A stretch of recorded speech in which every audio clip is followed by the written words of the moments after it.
I decided to come out and enjoy some of the sun. I haven't seen the sun for a while, so thought it would take you with me. It is winter here, and it's been a weird winter. My first winter in the north for many years, and it's been weird.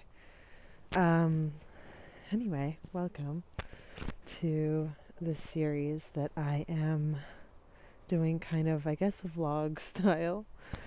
I just wanted to share, I guess, some more personal experiences around just what's been going on with my health for the last 13 years. Kind of some of the downs and then the very long up and then back down again. And I wanted to share specifically because I have found one of the things that I found really challenging with chronic illness, with ME/CFS. I see this with not just ME/CFS though, I see this with like chronic illness in general, is there are a lot of support communities, which is great. But one of the things, like, I've kind of resisted really spending a lot of time in some of these support communities because, to be quite honest, I feel like one of the keystones of chronic illness is really intertwined with mental illness and our mental state. And a lot of these illnesses are psychosomatically held, and that, just to not confuse, because I think sometimes when people are told things are psychosomatic, they are dismissed like it's whatever, it's on your head, and it's not, but it also is because the physical experience is definitely happening, but there's a really huge way of being in the world component, and just the way you do things and the way you are in the world that is very much interwoven with ME/CFS. And I think it's one of the reasons why when you look at chronic illness, there's large disproportion of that community that also has intergenerational trauma stuff and PTSD, complex PTSD, and some of this stuff has been more studied in terms of the trauma literature and research, so I don't want to go into that, but what I do want to there we go, brain fog.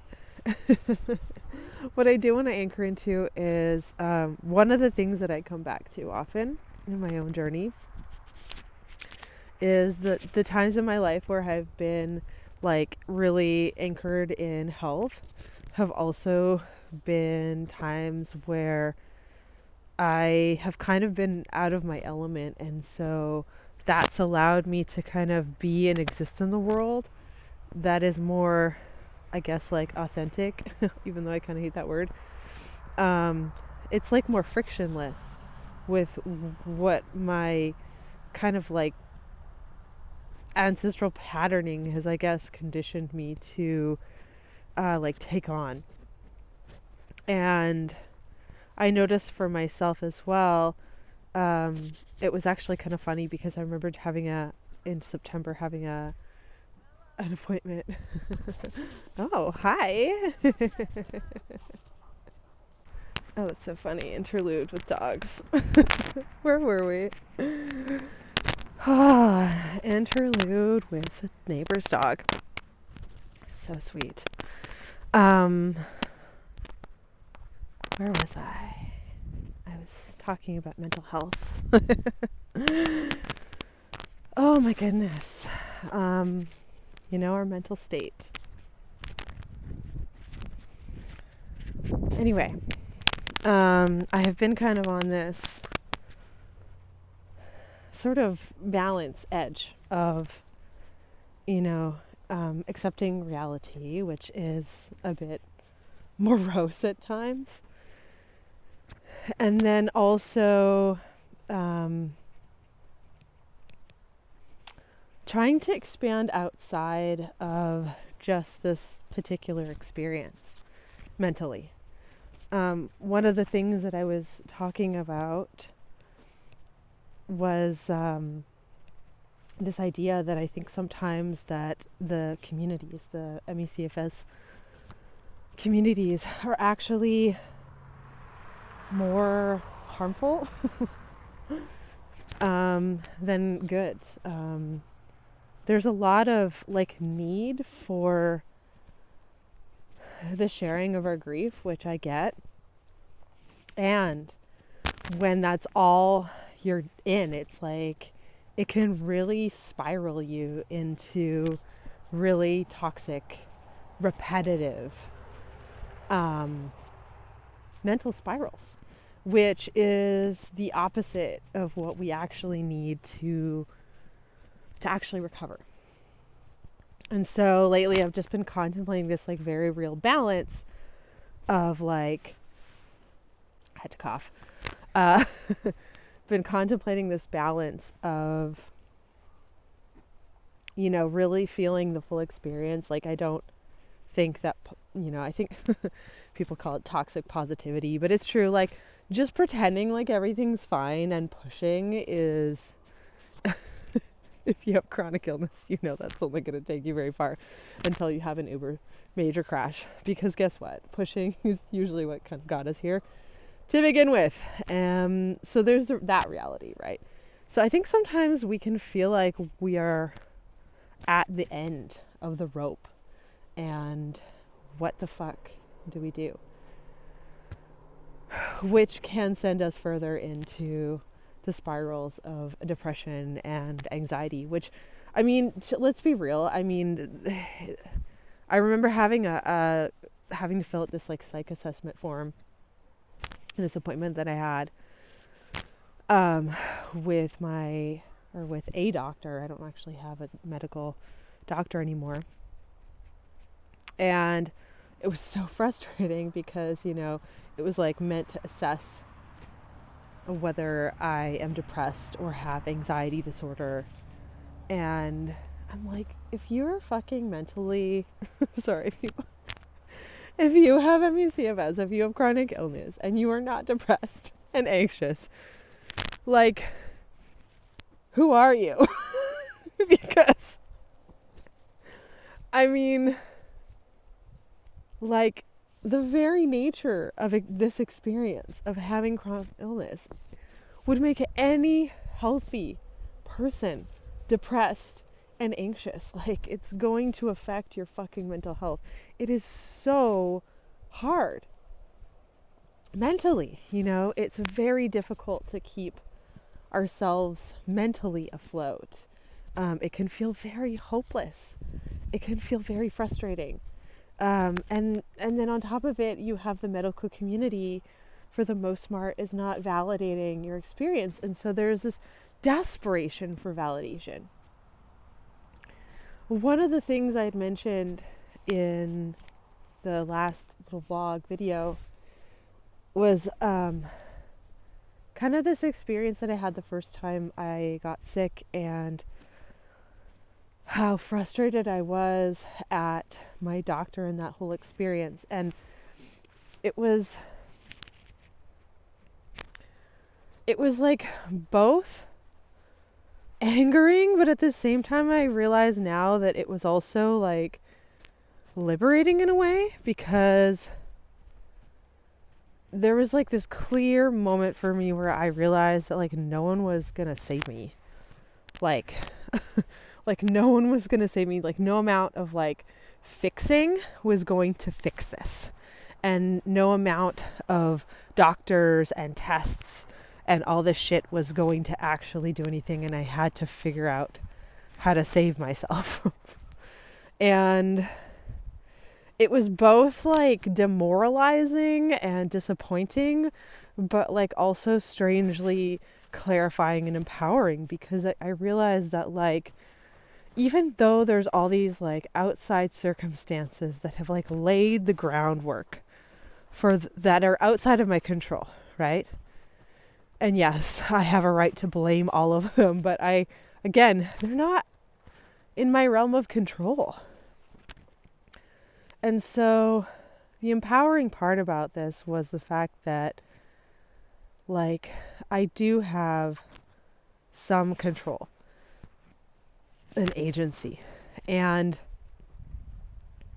that control and agency has a lot to do with my approach, and also like my mental health, my mental wellness, and my mental well-being, and how important it is to protect that.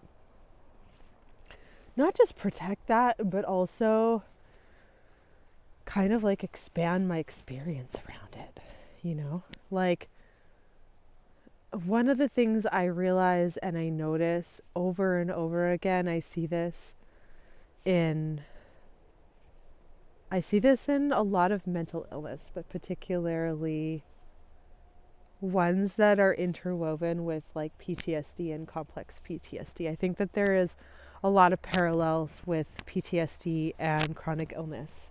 There are. I mean, I just talked about there's lots of studies, but I just mean the process of healing, like who actually is resilient, who can move through, and who just gets sicker and sicker and sicker. And I think a really huge difference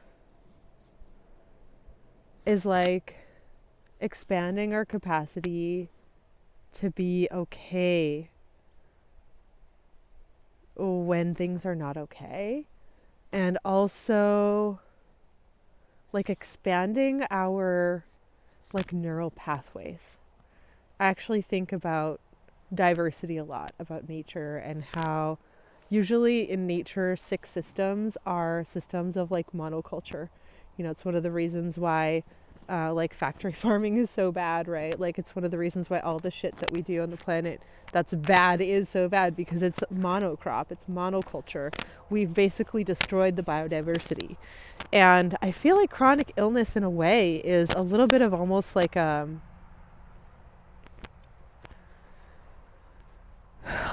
patterning that becomes almost like monocrop patterning. Our systems are so sensitized, and the sensitization actually makes more sensitization. There's a lot of parallels, I feel like, too, with pain and pain science and chronic pain. And pain science teaches us how our experience of pain is very real, but it's also perceptive. It's a perception. It's not necessarily reality. It's experiential. And I think that this can be somewhat frustrating because, again, like coming back to that whole psychosomatic thing. But I actually think that the psychosomatic thing can actually be the key to the way out. I haven't figured it all out.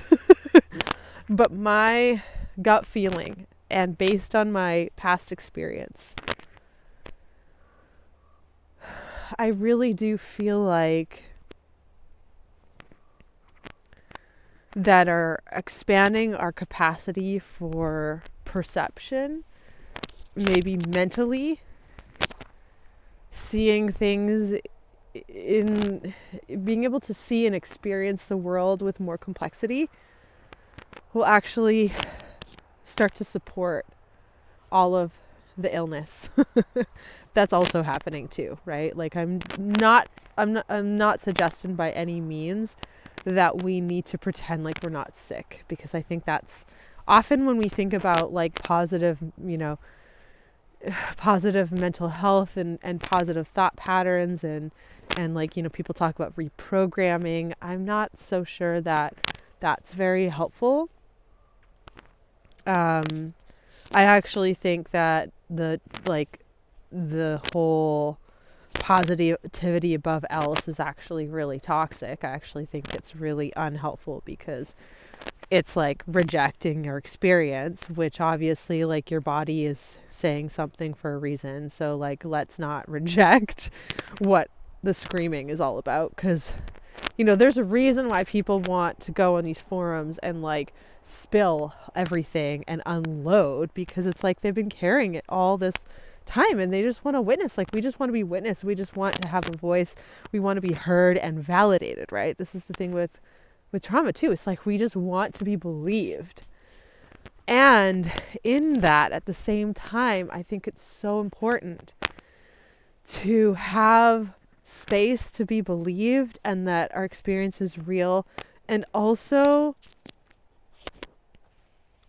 at the same time have our experience like challenged in the right way, like challenged in a gentle way, challenged in not like a confrontational, like this isn't actually happening or you're making this up or it's all in your head, but like, yes, this is happening. It is. This is what's going on. And we also know that there's a very real experience that has a lot to do with a disorder of our perception of what's happening internally, right? Like, basically, when it comes to CFS, what's happening is like the immune system is basically recreating illness that has been gone. Like, the body has already dealt with that virus. The body has already dealt with that thing. And yet our immune systems are being activated as if it's still there.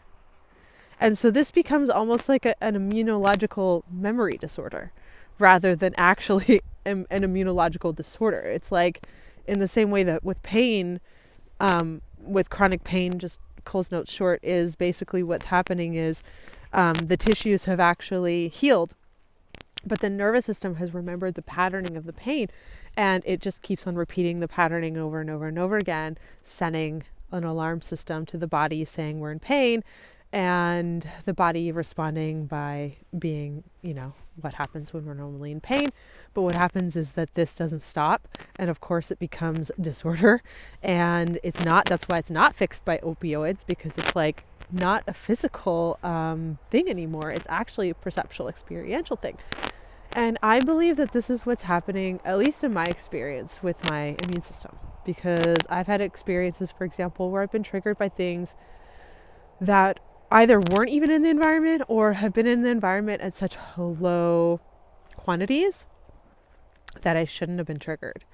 Like low quantities, like normally found in the natural world kind of thing, right? This is a point where you realize, like, I can't be allergic to the whole world, like something else is going on. Anyway, so I think that's what I wanted to say.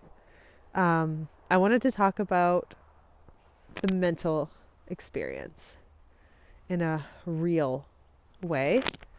And yeah, I'm kind of curious if anyone is watching. Let me know what your thoughts are.